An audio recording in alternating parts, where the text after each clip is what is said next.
And we are back. Welcome to the 225 podcast with your hosts, Noah Ray, Andrew Cargill, and me, Matthew Alvazadi. Nice. Nice. We got a fun one planned today. So, this is obviously another day of filming. So, we are doing another energy drink review for you guys today. And I have a surprise. Yeah. So are we doing this every single episode? We're going to try to most episodes. Yeah, most episodes. And Wednesday we did the Country Made Lemonade. And we decided we're going to each person take turns. Each person take turns to bring their own special bottle. And I decided to go first, so I'm going to bring mine out. Okay. We have no idea what this is. Me and Matthew have no idea. Yeah. Do you want to close your eyes? Yeah, close your eyes. Oh, okay. Just make it. I'm nervous. What's touching me? Drew, where'd you get these at? Quick Trip again? Right? Yeah, I went to Quick Trip this morning, and I was actually really surprised they had these. Okay. Can we open? Oh, I'm not going to like it. It's the thin can. I don't like thin cans. No, I think you might like it. All right, go ahead and open up. Go ahead and open up. Oh, you have one in front of you, too. Oh, bro. So, I'm not going to lie. I hate peach. Same. Peach is my least favorite thing so ever. excited. The lighter fruit colored things I hate, like peach and mango. But it's I was so okay. excited to try. Okay. Peach. You guys know the we'll try. rules. Okay, so what these are, if y'all for y'all that can't see, these are the new Reign Storms Clean Energy Peach Nectarine. So I guess Reign. Does anyone know like when they released these? I think these are new. Yeah. These are somewhat new within the past few months, maybe. Yeah. So okay. So how much caffeine is in this?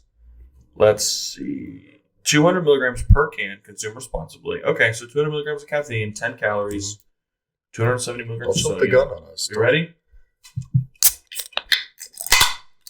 This is like the ASMR microphone. I feel like this is. I feel a little. Cheers.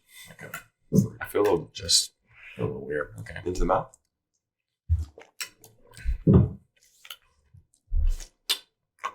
Just one sip. Ugh. I have a ghost in the fridge. Can you get it for me? wow. No. Okay, who wants to go first? I'll go first. I don't really like it. The peach is okay. The nectarine adds a good component to it. It's not as bad as I thought it was going to be. Good amount of carbonation. I'm probably going to give it.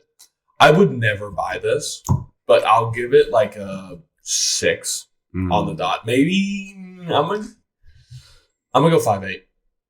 Wow. Yeah, 5.8. I would never buy. Then that's me giving this like I would never buy this. It's not 16 ounces. It's the thin can. I feel a little weird drinking a little peach drink, so I'm gonna give it a 5.8. What do you I get? got this, and I was so excited. I was like, man, He was they excited. had like 4 different flavors. I'm like, you know what, man? Peach nectarine sounds delicious right now. I mean, it's all right, but yeah, 5.8 is my final answer. I would also probably give it a 7.2. It's not gonna be my top choice, but Wow. if it's there, I'm not gonna be upset having it. Like actually enjoy it. The peach is strong. What about you? Do you I'm like it? Give it a 3. Wow. Wow. You're not gonna finish it then. No. A 3's not finishing it. I'll have that one. That's crazy. You can have it. I would rather not drink an energy drink if this was the drink they would give it to me. Is it specifically the flavor? Yeah. It's nothing to do with like the carbonation is good. Reign pretty much gets that well. Yeah, But Reign I is just- really good at that. the peach and I don't know. The peach just doesn't do it to me. So One thing I wish Reign did was, so they have obviously the big 16-ounce cans that have 300 milligrams of caffeine. I wish they did that size with 200 milligrams of caffeine, with the flavors. Like, there's no need for a peach nectarine. I want orange dreamsicle, white gummy bear. Like, I want flavors like that. I don't want a peach nectarine if I'm drinking a Reign. Yeah. You know what I'm Personally, saying? like peach nectarine. No, I think peach nectarine's fine, but like, and they did nail the flavor though. Like tasting that is peach nectarine. There's no doubt in my mind about that. But like, I want a rainbow sherbet. You know what I'm saying? But with 200 milligrams of caffeine. Yeah, Like, it's so good.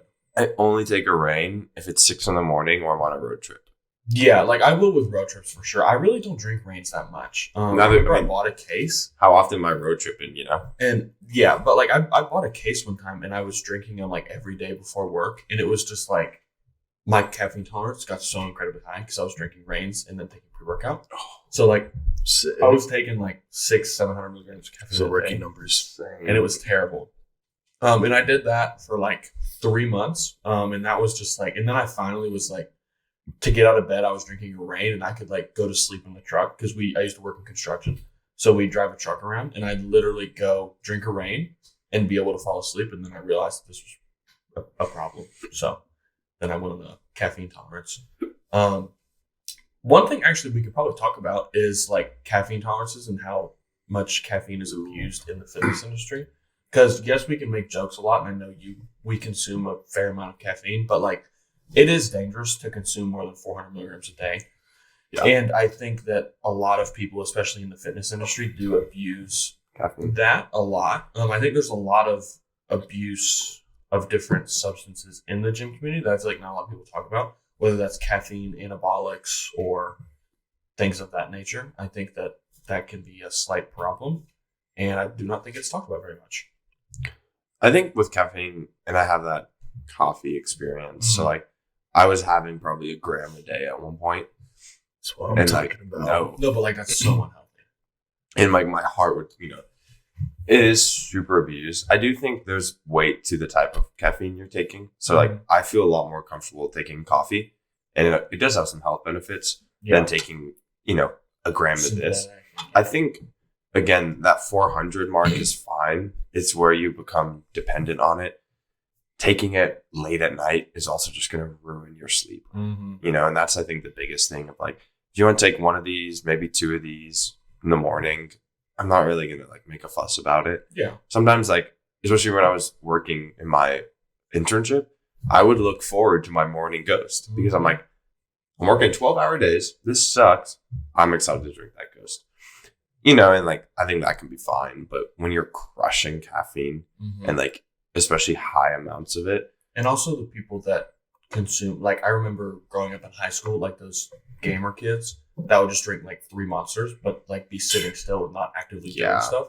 That is even worse because at least for us, like this is a little, get me up to do the podcast or whatever, get us a little amped up. And then I take pre-workout for my workout most days. So like once I'm consuming that caffeine, I'm actively using caffeine for the right purpose. Right. But like some people just be drinking caffeine just to like the flavor of it. Like they don't care about Monster, like the caffeine. They drink it because it tastes good. And that's too much. Like if you, like my sister was falling for that at some point, and she was drinking like those actually peach flavored Monsters. Again, I mean, come on. She was drinking like peach flavored Monsters at like 6 o'clock at night with dinner because they tasted good. And I was like, Anna, you can't do that. Yeah. Like that's really not good for you. So I think people should take caffeine tolerance breaks. Like before I compete, the whole week and a half before that I'm on like a deload, no caffeine. Oh, really? I try. So on meet day, caffeine goes crazy. So I do that, and then I take. Throughout that day, I took a scoop before every single squat. See, that's crazy. Yeah, I take 2 scoops. I take 1.5 on meet day. So one other thing is, and that's abused. Like I abused caffeine. There are a lot of chemicals. Like if you really got, wow. I get so excited to speak sometimes. I don't know. Go for it. Hey, if you want to get into it, like your gut biome, but like these things are riddled with chemicals. And like when you're drinking these, you're knowing that you're picking a poison. You're knowing that, again, this is going to be better than like a Coke. Yeah. But like this still has a lot of chemicals, and even if it's not that much, even if it's all natural, like I mean, but like Reign says that, but there's a lot of legal things that go into that. Like they can put like trans fats when those were introduced in the 90s. In 2004, they did 270 milligrams of sodium. So in 2000, I think 11. I'll do more research on that and quote me if I'm wrong. But in 2011, they did someone, I forget who, released a new thing where trans fats did not have to be put on the nutrition label if there's under 0.5 gram. So then all of these big companies like Cheez-Its was a prime example. They put their serving size down in half.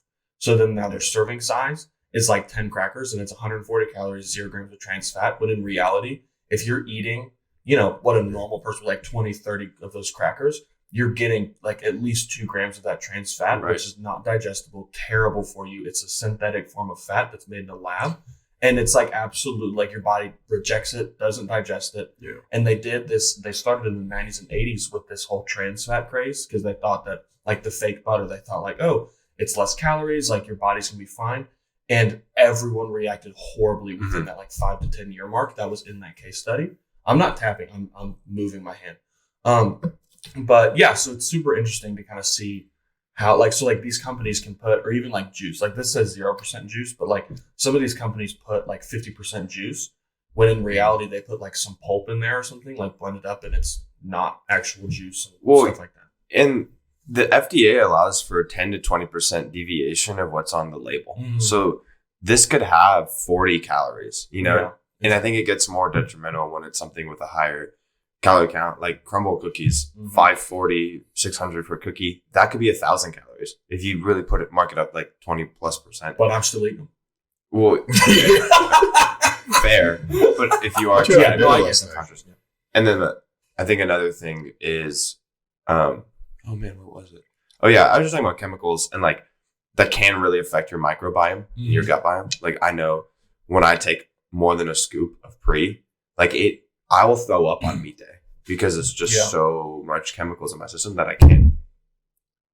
And a lot of powder, like powder does that as well. Like some people that take glycerol powder along with pre-workout, along with pump formula, like a lot of those people are really messing up their stomachs with how much powder is being digested. Yeah, it's really not good for you. That's another reason why, like these mass gainer shakes, I am number one hater of mass gainer shakes. I think they are the stupidest thing you possibly can do. Your body does not digest half of those nutrients. It does not have any essential vitamins and minerals in it. And the amount of carbs that you're taking in that time, even with the protein, your body in the powdered form is not digesting it fully, and it's completely going through your system. Reed, if you're listening to this, you should do better. Who? My girlfriend's little brother. Hey, brother. Take some notes from this guy. He kind of knows what he's talking about. He's, I think, like 13 or 14. He texted me the other day. He's like, what are some foods I should eat to get big? I'm like, chicken, rice, beef. Like, I'm just sending him all whole natural foods. Avocados. And I go to her parents' house for dinner the other night, and there's just a tub of masking. No, at 14, dude. Yeah. That's actually bad. Like, that's really bad. I know. I would not, like, protein powder's fine. That's a little bit of a different thing. I do not think that that's needed at all. I buy protein powder because I enjoy it sometimes, but I do not drink a protein shake every single day, and I don't consume protein powder every day. And it's fine if you do. Like, that's not a bad thing. But if you can get your proteins from whole foods and whole sources, that's going to be better 100% of the time than even like a whey protein. Yes, you're still going to absorb that protein and be able to use that within your body. But it's more of a fact of I want the best with the I don't really know what I'm trying to say here. We talked about the car. Whole Foods. You put the best gasoline in a race car. And if that was we're gonna get some ASMR with that. Yeah, that was okay, we can't do this. No, but yeah, and that's a rant. Like even this, just know what you're buying. Like FDA regulated. Get out of here. Don't trust anything that they say. Nothing like, it's pretty terrible when you start looking at the ingredients and the amount of literal poisons that are in the food that we are consuming nowadays, and not even just this whole seed oil craze. I'm talking about, the added food colors, these things like that are literal chemicals made in a lab that are being put in our food. Well, I saw a video of a guy going around a grocery store, and he's like, I'm going to see how much I can find that has red 40 in it in 5 minutes. Yeah. It's like 20 things. Yeah. And that's insane. Yeah. I mean, it's terrible. Like it literally is probably one of it's poison. Like, and we're just consuming poison. People consume poison all the time, and a lot of people don't understand, and we're not taught. Because another thing is, at least at my high school and a lot of people that I know, nutrition's not taught. Like, we're fed the same food. Everyone eats in the cafeteria. Everyone eats their sandwich and chips, and that's what we're taught. Like, that's healthy. Like, oh, we eat meat and bread. Like, oh, that's fine.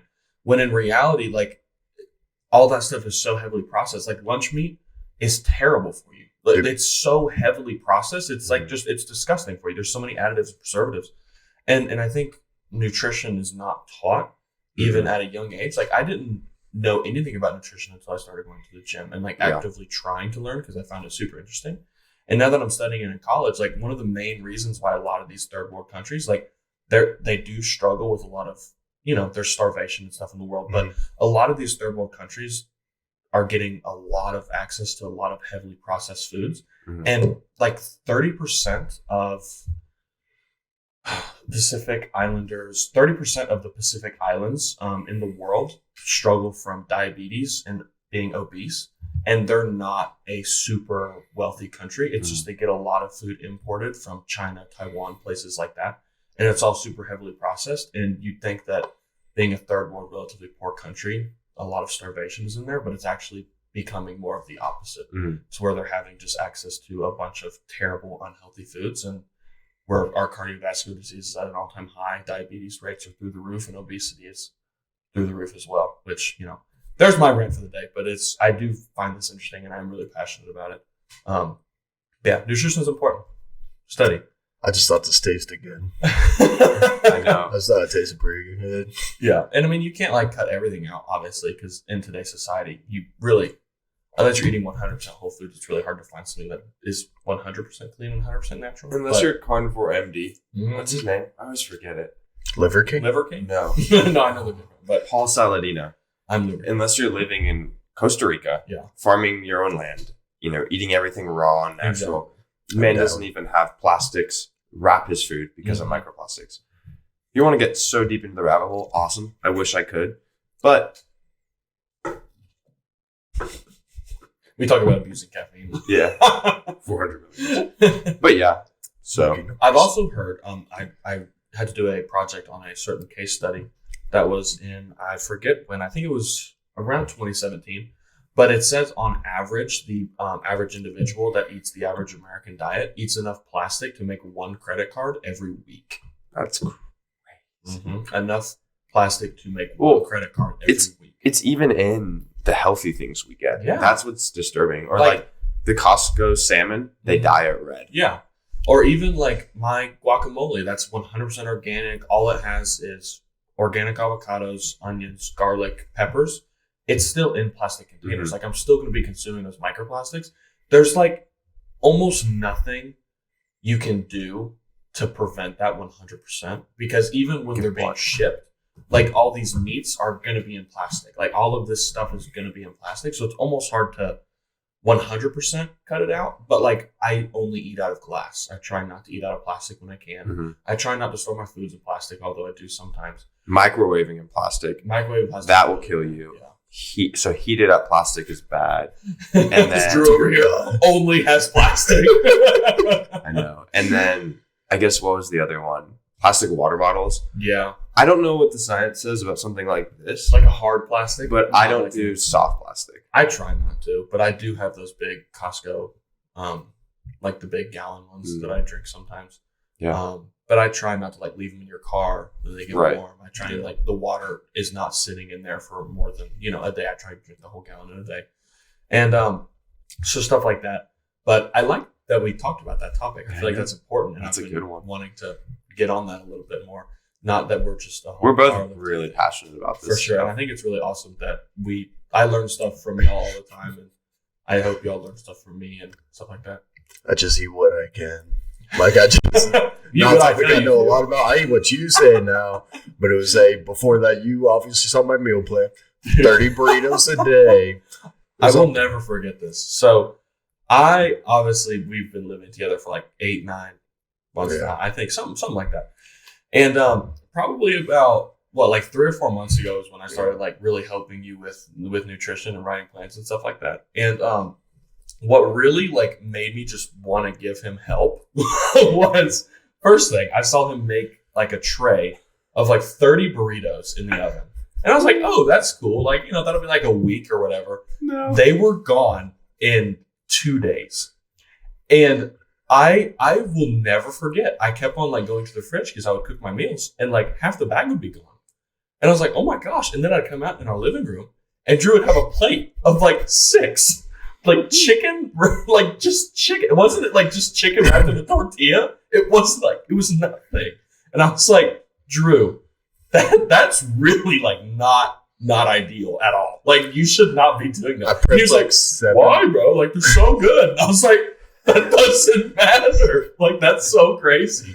I put 7 pounds of chicken. I'm I'm getting one. I'm going to make one specific thing with this so I can do it all at once. 7 pounds of chicken, chopped it up, marinated it all. Threw it all in our one pan, sauteed it. I made rice, cheese, beans. I had everything. Green chilies. and I bought like 30, 40 tortillas. And that night we had an officer meeting in here for KSU. I'm just sitting there for an hour wrapping and rolling burritos. It was awesome. That was really funny. And at that point, I knew Drew was doomed if I didn't intervene. It was time to make a few adjustments. Drew, that was the sign of, I gotta help you, man. Say, you know what? It's time to change a few things. Yeah, that was too funny. But I do think another topic we were going to talk about was some more powerlifting based stuff and getting into some like equipment stuff that I think it's general too. Yeah, general stuff. Just what is worth spending your money on once you get into this lifestyle. Yeah. So I just want to do a quick kickback to pre-workout because I'm going to say it that no. Too sure. What's his name? I don't know if y'all saw that. So one, there's a few people that I know have been taking like 4 scoops a day, but I don't know if y'all saw the recent podcast with, I think it was Bradley Martin with Larry Wheels. Larry Wheels, like in his prime, like when he was going all out, everything was insane. He was taking 6 or 7 scoops a day, and he was talking about that. And I saw a clip from that podcast, and it was kind of Larry talking about how he, had that goal of 1,000-pound deadlift, and he did 950 for 3, and he talked about how in that time period, he was so heavy and taking so many so much anabolics, that he felt like he was even talking about even just waking up, walking, being with, I don't know if it's his wife, fiance, or girlfriend, but being with his significant other. And like everything sucked except for those like hour and a half in the gym. And how he looks back now and is like, that doesn't appeal to me at all, because now he had so many heart complications and a lot of heart problems. He had a lot of scans come back really negative, so he's just on TRT right now. But it was super interesting because you think someone like that, one of the strongest men, most famous men to, for a long time, has, taking a step back and realizing that health is more important, even in smaller aspects like just like caffeine or something like that. Not even just the anabolics. Hafthor Bjornsson's kind of doing this. Well, he did beforehand, but he realized he was super heavy. I mean, Eddie Hall is doing the same thing. Some beef. They were in the boxing thing, so they decided to cut weight. Mm-hmm. But then Hafthor's like, forget it, I'm staying like this. This is healthier and it's better. Now he's shredded. And you feel better. Yeah, I mean, even Eddie Hall, he has a huge gut, and there's still abs poking out. Yeah. Like, it's insane. I mean, he hits it, and it's not fat. Like, there's videos where he, like, does that, whatever, and it's, like, hitting this table. Like, it's like a rock. It's so crazy. The muscle mass and muscle maturity and muscle density that some of those guys have is, like, absolutely insane. Like, especially the strongmen. Like, the strongman stuff is not just, like, the squat, bench, deadlift. Like, Brian Shaw, when I met him and, like, shook his hand, his fingers were, like, iron. Like, it was, like, hard. And I was like, oh, my gosh. Like, this is so – and, like, when I – took the picture, I put my hand behind his back, and just held his back, and I mean, it was like, I was like, oh my gosh. Well, I mean, I'm doing that as like the show. You can't go an episode without hitting the tip. No, I was showing that like that's what it was like. It was super crazy, like the muscle density those guys have. But we can go back to your topic. That was a good little sidetrack, though. Definitely. Yeah.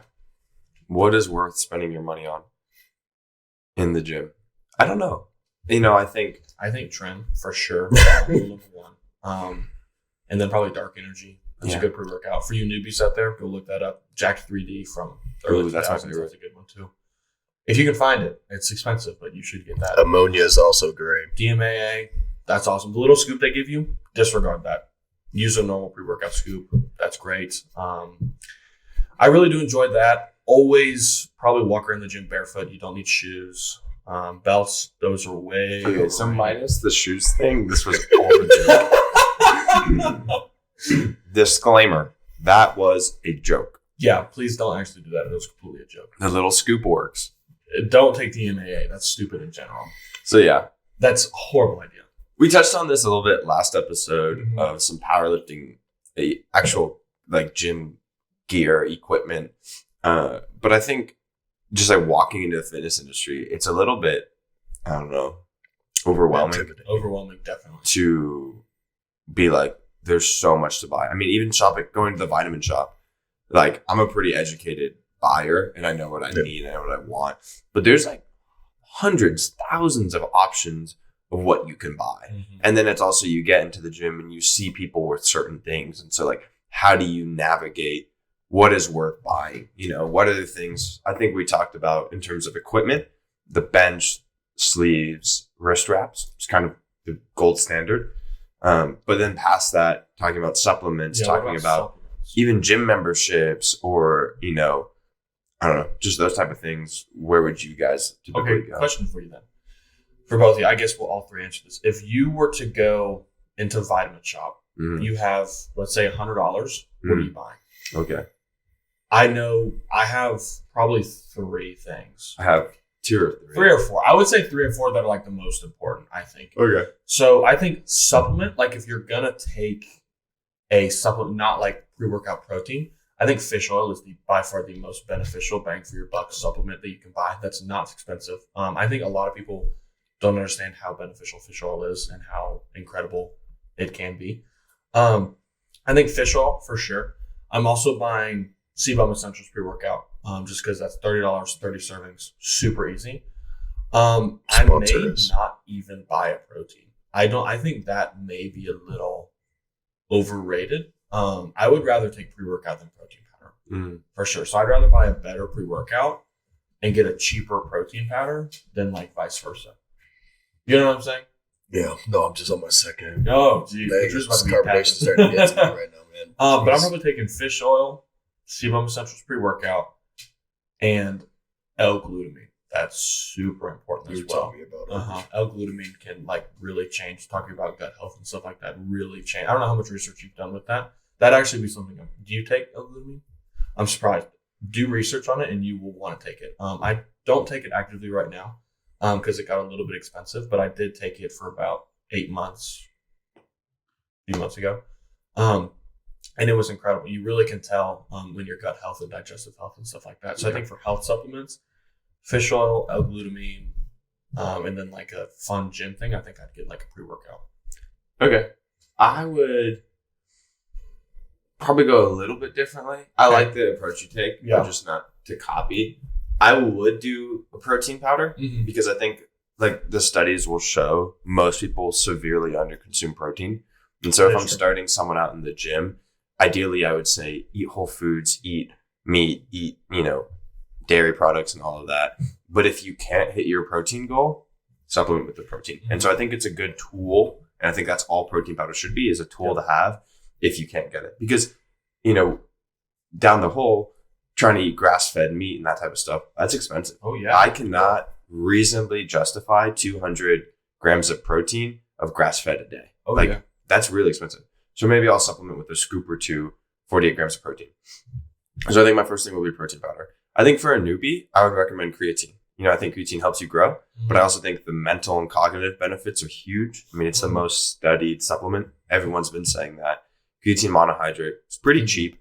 So I'd probably go with those 2 first. Yeah. I wouldn't do a pre-workout just because, like, unless you're struggling with motivation for the gym, like, you could take pre from all of us, I think, and I would still be crushing the gym. Like, I wouldn't, you know, it's nice to have, and I like that tingle that beta alanine gives, but, like, you don't need it. I did my first competition free of pre. You know, I could think a third thing. I could definitely see fish oil being on that list. I think probably, actually, no, take that back. I don't know if Vitamin Shop has it, but I would do something like Element, some type of superior hydration. Yeah. I wouldn't do Liquid IV. Do something that's, I mean, maybe it's just pink salt. I would do something to hydrate because a lot of people are not hydrated. And I remember when I started hydrating correctly for my workout, I started feeling really big. So like for a pre-workout, drink a gram of salt. Oh, well. He's going to sneeze, guys. A gram of salt, maybe a little bit of honey. Boom. That's a great pre-workout right there. I agree. And just a jar of honey. Yeah, I use it as an intro workout. That's probably what I would start with. Okay, I would do some type of Element, hydration, a protein powder, and creatine. Those would be my 3. Fair. Very different approaches, but I think both are definitely valid. Yeah. Andrew? I mean, mine's pretty basic. Just pre-workout. I like energy drinks. I'm gonna get 3 tubs of the Seed Bombs Essentials and then 3 more of And then these, 3 protein bars. and I will finish it in 3 days. I mean, it's kind of the same concept, but probably a little bit like reasonings. So 1 protein powder, I feel like I'd not have to, because obviously we said Whole Foods, best option you could possibly do. But kind of like what you're saying with like because how many grams of protein he's my nutritionist. What is it? Essential nutrition system. Yeah, essential Something. nutrition and performance. Okay, and then so we're at what 320 right now. Yeah, that's a lot of food to get in. So, and every morning I love starting my morning out with like making a little protein shake and a blender, putting stuff in there, which is super easy and really nice. You mentioned it, like able to go without pre-workout. I was thinking, well, I'm like, at this point, it's probably more of a placebo. I think so too. Like it's now of a like that's ritual of like, oh, I'm taking it. Okay, I'm ready to go. I've got something fruity in me. I'm ready to go out. When I'm going to my He said that. When I'm going to workouts in the afternoon, I'll just put an element in my Helix, and I'm like, oh, this feels like pre-workout. I'm great. Yeah, it's just that placebo of pouring like powder into a thing. Yeah. Sorry. I am. Yeah. Sometimes, I mean, this is a rare case. I do consume pre-workout almost every single workout. I'm pretty bad at that, but I do have a pump formula that has beta alanine. So I think with my kind of throughout the years, I've learned to structure how I work out. If I am taking like if I drink a Reign, my body gets ready to work out. Like when I hit that like 300 milligram mark, like 250 to 300, my body kind of flips a switch and it's like, okay, I'm ready to go. And when I start feeling that beta alanine, my body is like automatically, I'm in the gym and like I'm ready to go. I And need to be that mentality mid-set when the beta alanine kicks in. Yeah, I like to feel it a little bit on the drive up, but I do think like I have a pump powder that has beta alanine in it, and it does. I don't need the caffeine. More so, I like the beta alanine and being able to feel like That's the the switch tingles. is flipped. Yeah, like now it's like time to get serious, get in the gym, and like. Are you big on the tingles? I think I don't take Like to beta feel your alanine for like scalp the just benefits, like there's shrivel up. clinical benefits, like it is. You have to like, take a lot to get it. You have to take a lot. Okay. And so I prefer it because for me, it puts me in that mindset of like, okay, I'm Okay. tingling, now I'm ready to go. Okay. Like my body is now like I've gotten into this routine where I'm at 250, 300 milligrams of caffeine and my body automatically, like I start getting like that drive just mentally, like I'm going to the gym and I'm excited to go. So that's kind of where like 200 is fine, 150 is fine, 100 is fine. Like I don't feel that way with that. But when I start feeling even just a little bit of those tingles or anything like that, it's like, all right, let's go. Yeah. Actually, I have a change. I would hire a personal trainer. I know it's not $100 at Vitamin Shop. I But- think a coach is very. I think, I forgot where it was. What do you mean? You say personal train. Do Yeah. you mean coach or do you mean like you're at a No. commercial gym personal train? This is not powerlifting advice. This is general Oh, no. fitness advice. Okay. So I'm saying I would find the retention gyms see to people with personal trainers is like 2 to 8 years. Without a personal trainer, it's like 2 to 3 months. Yeah. And again, that's not me opening a gym, but it's Yeah. if you want people to learn to love the process. The biggest thing is, this is my personal life mission, but it's like everyone like us, we're gonna go to the gym no matter what. The people who haven't been bit by the iron bug, whatever, they're the ones you have to capture. That's why CrossFit did so well. It built the community around working out. Yeah. I think having someone there to motivate you through the workout, but also most people don't want to think. Like very few people, and obviously we're an exception to that, enjoy sitting down the night before and writing out your workout. Like when you were and I've doing, learned that, like with the people that I write programs for, like they're just like, I want just To be tell told me what what to do. I don't care what it is, Like- but just tell me. think of your favorite client, my brother. Yeah. He is not sitting down. Ben, I love you. But He's you're your not favorite. sitting down writing your workouts Yeah. the night before. When I was first getting to the process and the grind, I was watching every Arnold video, every YouTube video I could find to get as much information, reading any article, and I would sit and I would write in how many sets per muscle group, and I would do the math the week before, and then write my workouts. Like that's how much I loved it, Mhm. and I still do. But someone who doesn't care, hire a personal trainer. Yeah. I would agree with that, actually. I think that that's a really, and personal training can be expensive, but I think that if you want to really make that change, I think having someone to hold you accountable is really crucial. And I think with that, what I've learned from being a trainer myself is you really like how to have a bond with these people, because you get to see them, like a lot of these people are just, recently starting and stuff like that. And you get to see kind of how they progress even in like the 3 to 6 month period. Good. I'm not meaning to. I do it I'm trying to like. Yeah, well, it's not working. So in our podcast ritual, we will now be cracking all of our bones before we sit down to record. Thanks, Drew. Did y'all ever watch Swagger Souls growing up? The what? Swagger Souls. No. What you say? Have you ever? Did y'all watch that? Wait, say it again. No, say it again. What you Swagger Souls?